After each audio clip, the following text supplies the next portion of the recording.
ರಾಮದುರ್ಗದಲ್ಲಿ ವಿದ್ಯುತ್ ಸ್ಪರ್ಶಿಸಿ ವ್ಯಕ್ತಿ ಸ್ಥಿತಿ ಗಂಭೀರವಾಗಿದೆ. ರಾಮದುರ್ಗ ಪಟ್ಟಣದ ಹೊರವಲಯದ ಕಾಂಪ್ಲೆಕ್ಸ್ಗೆ ಬಣ್ಣ ಹಚ್ಚುವಾಗ ಪೇಂಟರ್ಗೆ ಕಾಂಪ್ಲೆಕ್ಸ್ ಮೇಲಿದ್ದ ಹೈಟೆನ್ಷನ್ ತಂತಿ ತಗುಲಿದೆ.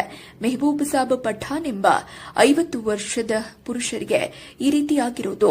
ಪೇಂಟರ್ ವಿದ್ಯುತ್ ತಗುಲಿ ವ್ಯಕ್ತಿ ಗಂಭೀರವಾಗಿದೆ ಎಂದು ಹೇಳಲಾಗಿದೆ.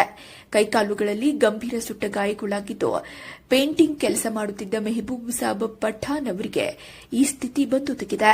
ರಾಮದುರ್ಗ ಸರ್ಕಾರಿ ಆಸ್ಪತ್ರೆಯಲ್ಲಿ ಪ್ರಾಥಮಿಕ ಚಿಕಿತ್ಸೆ ನೀಡಿ ಮುಂದಿನ ಚಿಕಿತ್ಸೆಗೆ ಹುಬ್ಬಳ್ಳಿಗೆ ರವಾನೆ ಮಾಡಲಾಗಿದೆ.